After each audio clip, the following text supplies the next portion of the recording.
miya car accident ngnya hai ba bongni bike accident ngnya je langma somani bini tam khalai ke angka ani putra saklai ani samanya bisalang ani putra san o je thine sila keni ni putra sa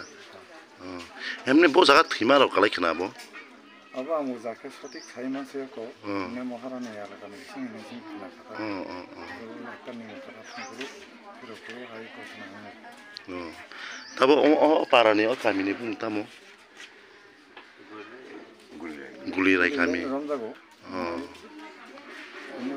ujan pathai da hana bu ke salata singna hai ne kalai kata gulai be yang tab sepoyen to bongni mang kathira sope ko na sopaya ko ono na singlai tonglai kata singna tong tab selani nogota na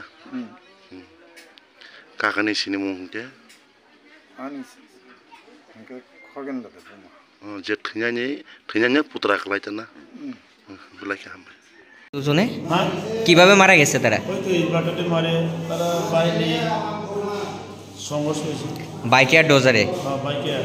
মোয়ারানি মারা ইটভাটা যারা মারা গেছে তারা বাড়ি কোনখানে তারা আছে গুলিরায় হ্যাঁ গুলিরায় কই আইতেছিল তারা গুলিরায় তারা কই যাইতেছিল কই তারা কৃষ্ণ ভক্ততে যাইতেছিল ডোজারে বাড়ি দিছে বাইকের তার নাম কি তার নাম হচ্ছে এলএন জমাতিয়া এটা হচ্ছে মিনা জমাতিয়া স্বামী স্ত্রী হঠাৎ করে আজকে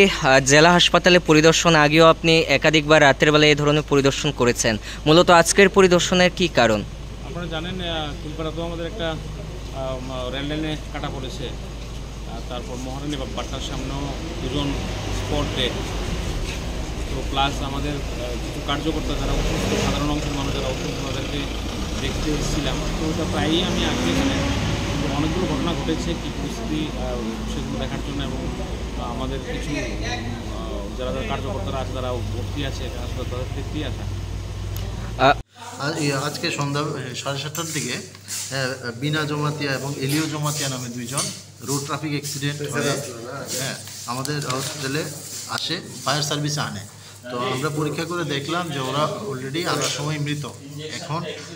সেটার সঠিক কারণ নির্ণয়ের জন্য আমরা পোস্টমর্টম করে আগামীকালকে ওদেরকে বডি হ্যান্ড ওভার করবো পার্টির কাছে এখন স্যার কোন জায়গাতে রয়েছে স্যার দুইজনের এখন আমাদের হসপিটালে মানে বডি দুইটা টেপানিয়া গোমতী জেলা হাসপাতালে আর কি শোনা গেছে স্যার তাদের পরিবারের কাছ থেকে এরকম তাদের পরিবারের কাছ থেকে শোনা গেছে যে তারা বার্থডে অনুষ্ঠান করে দুইজন এলিও এবং বিনা সামনের বাইকে করে যাচ্ছিল এবং ওদের পিছনে ওদের আরও বন্ধুবান্ধব ছিল তো পিছনের বন্ধুবান্ধবরা যখন দেখলো যে সামনে তারা রোড ট্রাফিক অ্যাক্সিডেন্ট হয়ে পড়ে রয়েছে তখন ওরা বাকি ওদের পরিবারের সদস্যদেরকে তারা খবর জানায় এবং ফায়ার সার্ভিস খবর দিয়ে তারপর আমাদের হসপিটালে